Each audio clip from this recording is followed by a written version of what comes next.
Perkenalkan, nama saya Dery Mesak dengan NIM 20030200081.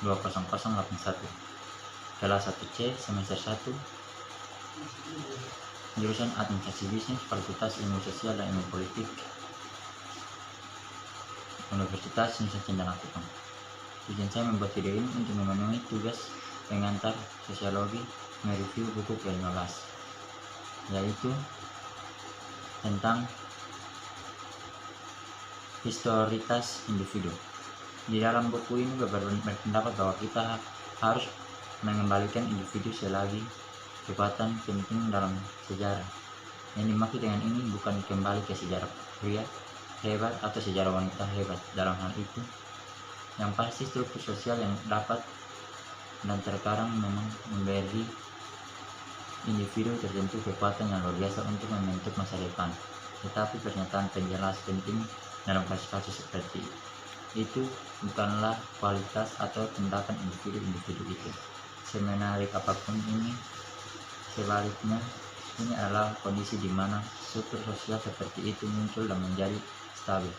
Dalam pengertian ini, sejarah orang hebat hanyalah sebuah cabang dari sejarah struktur sosial secara umum yang didefinisikan secara empiris. Ini bukan tentang individu secara individu atau bahkan tentang individu yang dianggap sebagai kelompok atau tipe, melainkan tentang kondisi yang membuat individu tertentu sangat penting. Jadi bukan cara berpikir orang hebat tentang individu yang didorong untuk kembali.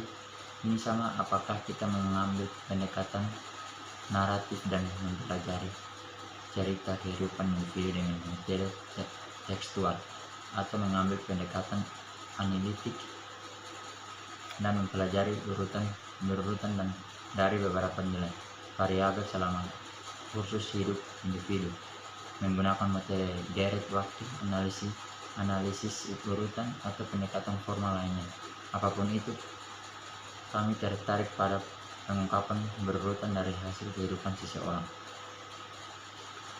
Fokus yang relatif kuat pada hasil ini secara serius membatasi pendekatan jalan hidup.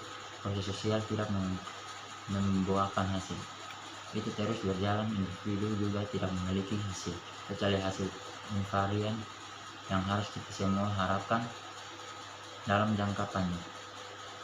Keynes dari fokus analitik implisit dari studi kursus kehidupan pada hasil individu menciptakan masalah penting yang dapat kita lihat dengan melihat konsep karir. Konsep kursus kehidupan sentral di bidang substantif saya sendiri, studi tentang pekerjaan dan pekerjaan.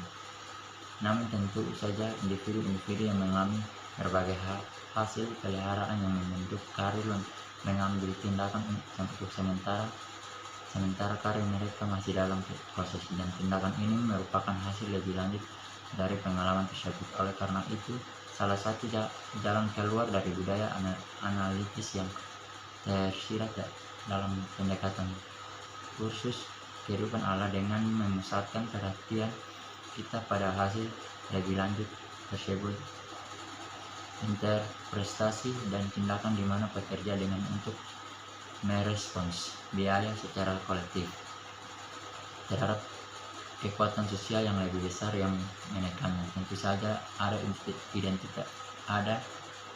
saja ada literatur yang melakukan ini. Penyelidikan kami yang panjang dan berbeda tentang gerakan-gerakan sosial yang digunakan pekerja untuk menanggapi perubahan kapitalisme. Namun seperti halnya literatur gerakan sosial, literatur ini juga mengabarkan fakta sentral tentang individu. Fakta itulah yang saya sebut sebagai historias individu. Penegasan ini melibatkan asumsi bahwa individu bertahan lebih lama dari struktur sosial, karena hanya dengan begitu mereka harus menderita perubahan yang terakhir yang memaksa mereka untuk menyadari tingkat mutabilitas dalam dunia di mana dapat dikatakan bahwa perubahan sosial terjadi semakin cepat. Pasti kesinambungan historis individu yang menjadikan urat yang menghubungkan masa lalu dan masa kini. Historitas individu yang memungkinkan kita bahkan memaksa kita untuk mengetahui perubahan sosial. Sekarang keyakinan bahwa perubahan sosial terjadi lebih cepat dan lebih cepat juga memerlukan keyakinan bahwa ketidakseimbangan antara komunitas struktural individu dan sosial dan berkurang dari sekarang. Artinya sementara beberapa orang mungkin ingin menganggap sebagai aksioma bahwa individu memiliki lebih banyak kontinuitas dari waktu ke waktu daripada struktur sosial, hubungan aktual antara kontinuitas struktural individu dan sosial mungkin merupakan masalah empiris yang bervariasi menurut waktu dan tempat. Pada pandangan pertama, tampaknya setidaknya ada 3 dimensi utama dari kesejahteraan semacam itu. Yang pertama adalah biologis. Individu memiliki tubuh yang dalam arti tertentu secara fisik terus-menerus dari waktu ke waktu, meskipun sel-sel tubuh kita terus diperbarui. Pembaruan ini jelas merupakan sesuatu yang lebih cepat daripada pembaruan analogi. Katakanlah organisasi formal dengan penggantian terhadap anggotanya. Tubuh membawa catatan masa lalu dengan cara yang cukup literal. Mereka mempertahankan organisme penyakit. Namun demikian, diri memorial individu kurang hening dibandingkan dengan diri memorial dari struktur sosial. Sebaliknya, ingatan akan struktur sosial seperti SSH tersebut cukup merata di otak ribuan anggota dan mantan anggota dan pembaca jurnal kami. Pekerja di hotel tempat kami mengadakan pertemuan tahunan dan sebagainya, orang mungkin mencatat bahwa memori satu organisasi didistribusikan secara luas juga dalam arti bahwa memori tersebut terkandung dalam badan catatan yang tersebar luas.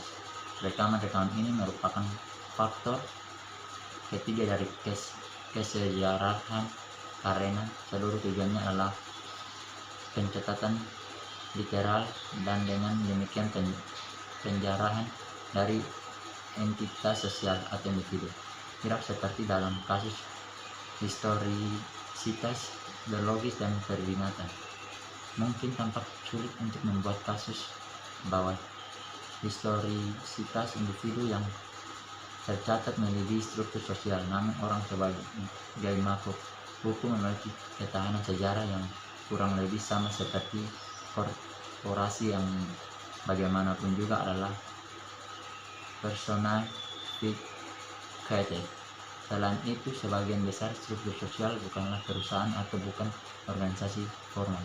Mereka adalah hal-hal seperti lingkungan pekerjaan, pembaca surat kabar, jemaat gereja, kelas sosial, etnis, komunitas, teknologi, dan kelompok konsumsi.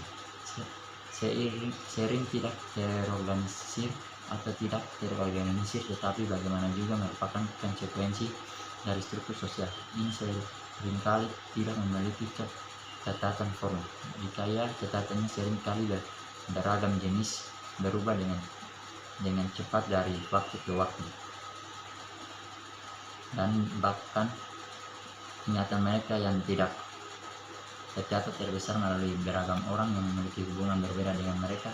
Hanya beberapa anggota dari kelompok ini yang memiliki lebih dari satu koneksi kecil dan seluruh tubuh ingatan itu. Struktur sosial semacam itu memiliki kesejahteraan yang cukup tajam.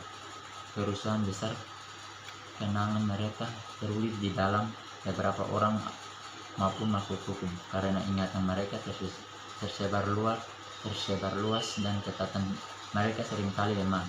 Struktur seperti itu dapat berubah dengan cepat dan mudah. Untuk perkiraan pertama, kemudian historisitas terdiri dari kontinuitas biologis, memorial, dan tercatat. Setidaknya ada kasus yang memungkinkan dibuat bahwa masa total historisitas individu ini saat ini lebih besar dari semua kecuali segelintir struktur sosial, tapi mereka tidak menjulang di atas masa besar historisitas individu, karena sementara satu individu mudah terhapus oleh kematian, sebagian besar individu tidak, dan masa itu mengandung reservoir yang sangat besar untuk kelangsungan dengan masa lalu. Kontinuitas ini menghadapi kekuasaan sosial besar. Dari argumen kami, pembagian kerja, konjungsi teknologi, kedatangan kapitalisme dengan bobot yang sangat besar dan bandel dan material manusia yang sangat spesifik yang sangat membatasi apa yang kekuatan besar sebenarnya bisa terjadi. Seiring bertambahnya usia populasi, reservoir memori ini tumbuh semakin dalam. Usia rata-rata telah meningkatkan dari 23 menjadi 36 selama abad terakhir. Sekian hasil review buku 15 saya. Sekian dan terima kasih.